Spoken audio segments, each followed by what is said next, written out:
Give me 4 years to teach the children, and the seed I have sown will never be uprooted. That's not me saying that, but the infamous Lenin. Snowball felt that education was the animal's next necessity. Do communists use indigenous people to bring in their communist utopia? Do Fabians for their socialist utopia? Have they done such a good job of subversion that even many Christians and a new generation of teachers now preach communist, socialist and Fabian doctrine to the youth across Australia without even knowing? Are people fighting racism actually the racists? So many questions, Sam. Give me the answers. Okie doke. Firstly, I may have thrown a new and uncommon word in there, Fabians. Put simply, think of socialism. It's just a unique method of achieving their utopia. The Fabian Society goal is to peacefully use the democratic framework of liberal democracies to achieve gradual conversion to socialism. Sounds like a wolf in sheep's clothing. Well, that's literally their traditional emblem.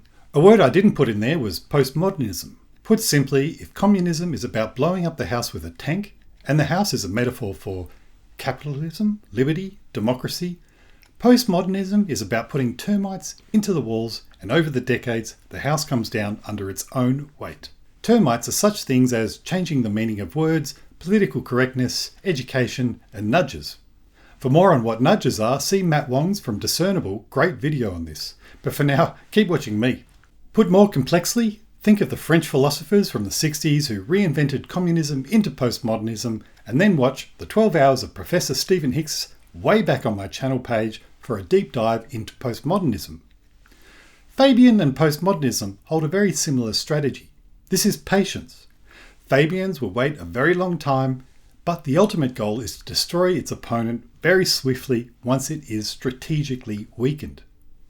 Anyway, there are a bunch of groups who want their utopia and want to be rid of free markets, capitalism, democracy, the family unit, and anything that gets in the way of their utopia, including any sense of national pride, and now with stronger attempts to move into a one world kind of government, sovereignty. And sovereignty is a big one. Sovereignty or the nation state can really get in the way of a good one world order. In fact, the UN find the idea of the sovereign state or nation state a pesky and somewhat laughable concept, as was witnessed in Event 201. So all this has been happening for a very long time, and then the termites become part of everyday vernacular and teaching, and the generations grow up and they unknowingly pass on whichever ideas have seeped in through their own education or exposure to such groups. Anyway, I keep diverting. The best way for your group to get their way is to put the termites into the walls, as was witnessed time and time again in the 20th century, is to do so through education.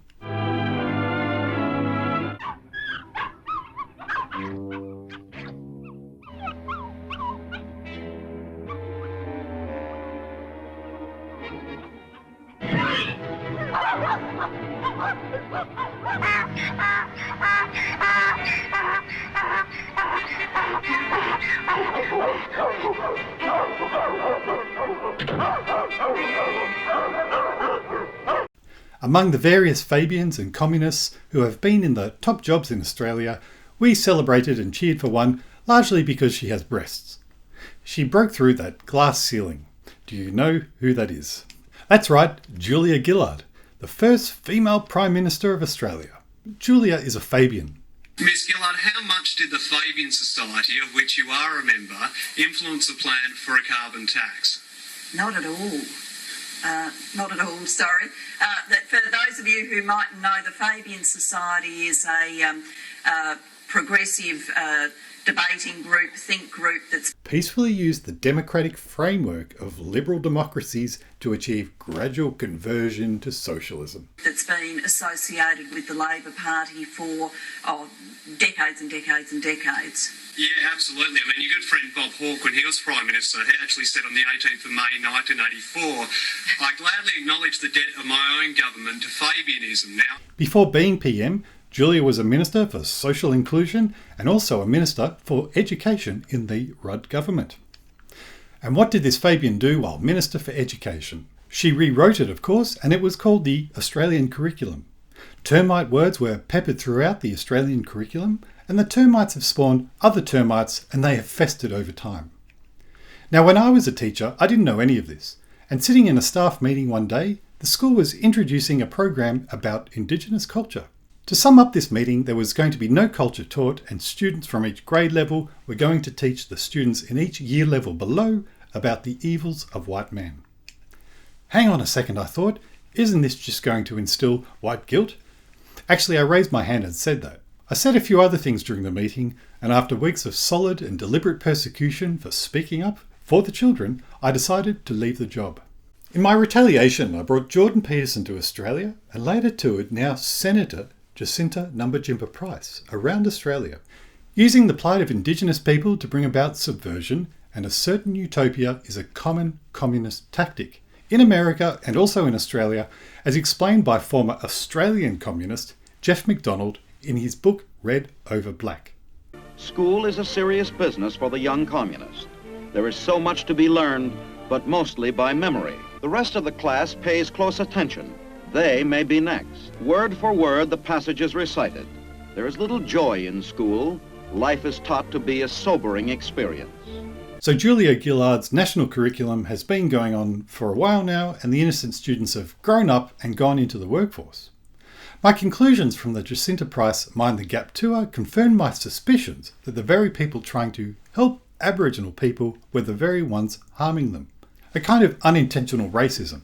As a consequence of these good-natured people trying to help, in a manner that would make sense to be the result of years spent in an indoctrinating education, child abuse, women's issues and abuse, and men's issues and abuse are left in the shadows of identity politics. And the problems go on.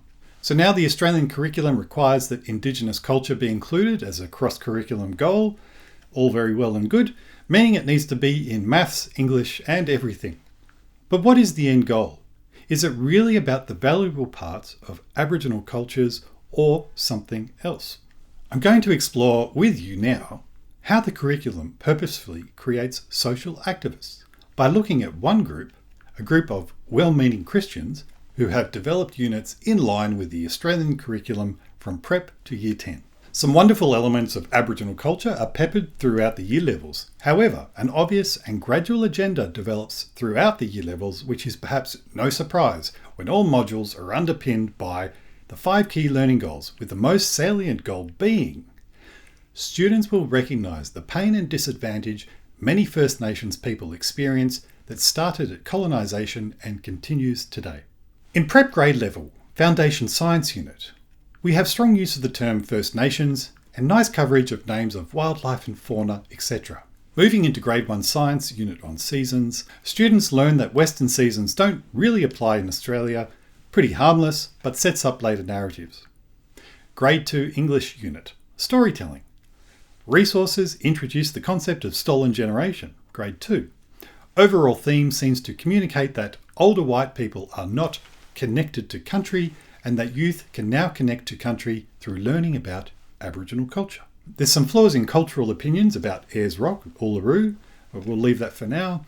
Students learn colonisers name places after famous European people, places from their homelands in Britain and places that were significant to them. Because of this, many Indigenous place names are no longer used.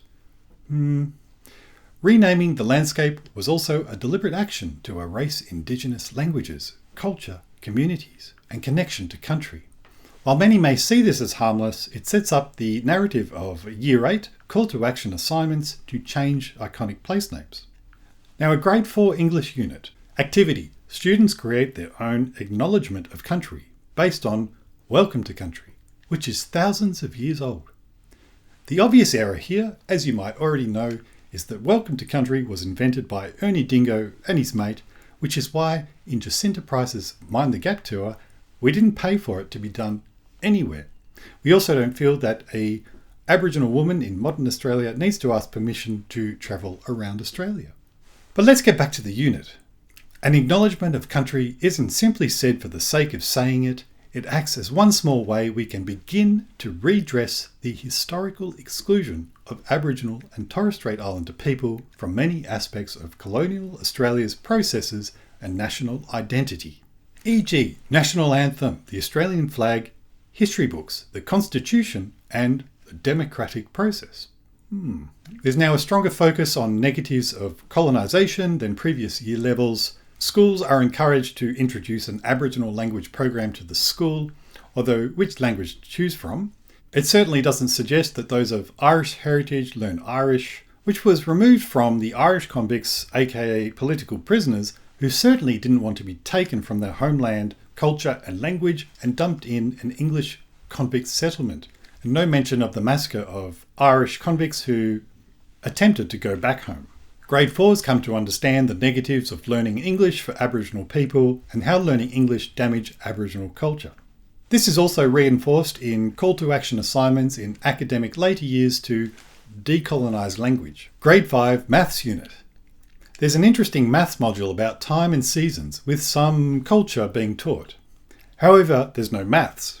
The unit factually states Aboriginal people have been using a sophisticated Western mathematical procedure for thousands of years, called the RAMR, Reality, Abstraction, Mathematics and Reflection Cycle. For many thousands of years, the First Nations people have used the RAMR cycle for developing mathematics by extracting reality and then reflecting on that abstraction. Let's help guide those teachers now, and keep in mind this is for mathematics. Children need to hear Indigenous stories about these topics and be allowed to develop empathy for the writers of the stories. The development of empathy is a valuable life skill, will be increasingly important for students from all cultures as the necessity of addressing climate change in order to ensure human survival becomes increasingly pressing. While there's no maths, it sets up also a narrative in later years that state white people can't write about or understand Aboriginal perspective. Another little note for teachers, it challenges the myth that Aboriginal and Torres Strait Islander people didn't have advanced mathematical knowledge. After grade 5, the number of units doubles and triples by grade 6 onwards. Grade 6 English units focus on the loss of Aboriginal languages and stolen generation. There are various links to articles about intergenerational trauma as a result of colonisation. One task, students make up their own words, language, and feel pride in their invented language and then imagine the school prevents them from speaking these words. Now in Year 7, students after 6 years of education are encouraged to start calls to action. Students start watching movies. One movie implies that modern education, via a young non-Aboriginal teacher, steers Aboriginal youth towards a path of incarceration. Students are then encouraged to write a review in the school newsletter, an achievable activist call to action task. Students come to understand there are not enough people in various medias, TV news presenters, etc. that look like you, a person of colour. Work in pairs to write a brief argument to convince a production company or television station to include more minority cultures in all their programs. 2. How can I raise awareness among my peers and in my school community or in the wider community about the challenges Aboriginal and Torres Strait Islander youth must overcome in their daily existence? Now in Year 8 we have up to 14 units per year, mostly on geography. Geography unit and an example of information on a lesson handout. For Aboriginal and Torres Strait Islander people, the land is something they belong to and care for. This is very different from a Western understanding of land. Okay. There's a general theme in one unit to encourage students to change English names of streets, locations, mountains, etc. to Aboriginal names. Students are encouraged to dismiss foreign names for lack of meaning and accept Indigenous words to restore meaning. Students investigate the process of making a site World Heritage listed. Activist training perhaps. Year 9 Literature. Indigenous cultures have been largely misinterpreted in text by non-Indigenous peoples. For generations, this discriminatory view has led to misunderstanding and racist policies. A nudge to teachers.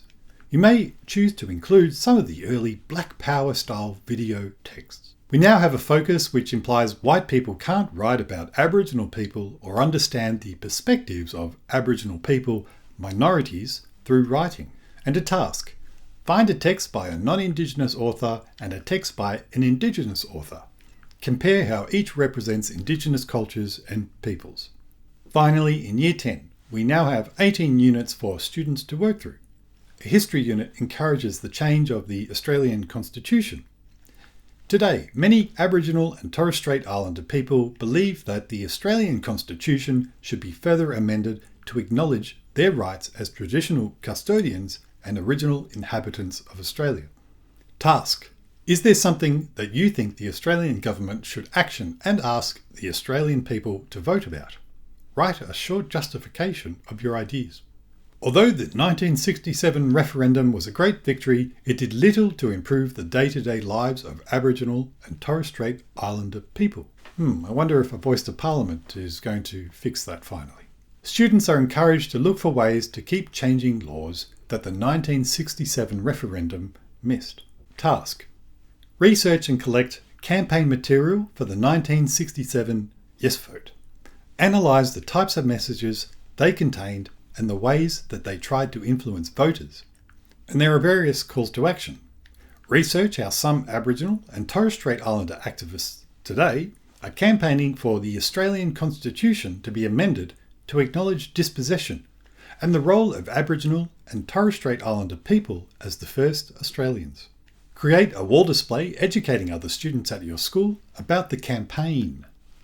The unit also argues that traditional forms of Aboriginal governance influenced current Australian forms of governance. So that's a quick overview of one organisation developing units for Prep to Year 10. Keep in mind, these units have been developed by Christians. What would happen with the more hardcore Fabians, communists, socialists and postmodernists writing these units? Students would likely conclude that Aboriginal people don't have diversity of thought on hot topic issues, which is utterly and entirely false, as witnessed by the many Aboriginal people who supported Jacinta's views while we were on the Mind the Gap tour. There is minimal or no focus on improvements made in Australia and an overarching focus that strong activism is needed to address systemic racial issues. Western civilization would be likely viewed as detrimental overall. There's no mention of other current brushed under the carpet issues faced by Aboriginal children, women and men. No sense that taking responsibility for one's circumstances is a possible solution. A theme of blaming others for all downfalls could be surmised, and critical thinking is exchanged out for developing activism. A big one, perhaps the biggest of all, is that there are many great things to learn from the different Aboriginal peoples around Australia, and it seems these are not covered. And perhaps that in itself shows the hidden agenda. A society where hidden agendas of sinister groups trump the safety of children could not be sustained. In helping Aboriginal people by focusing on limited hot topic issues, the little ones continue to suffer in silence. Boy, am I looking forward to hearing from Jacinta Price over the next 6 years. So these are some of the problems. Keep in mind this is just one topic. There's lots of other topics that students are going to be bombarded with for years and years, including climate change. Fabians and all similar termite groups have hollowed out education to create activists. Well, what is the solution? The solution is the same as the problem: education. And that's what I'm working on, a new education resource platform that I would like you to help me with, called True Arrow Academy of Critical Thinking. A platform that's non-woke, not hindered by political correctness or identity politics. It's an education resource platform where academic heavyweights teach against the grain, from Aboriginal affairs, climate realism issues, Australian history, world history, and a great resource of other topics. To find out more, click on the video in the corner there or go to givesendgo.com/tact. Let's create the education for the next generation together. Thank you so much, and I look forward to seeing you in the next one. All animals are equal.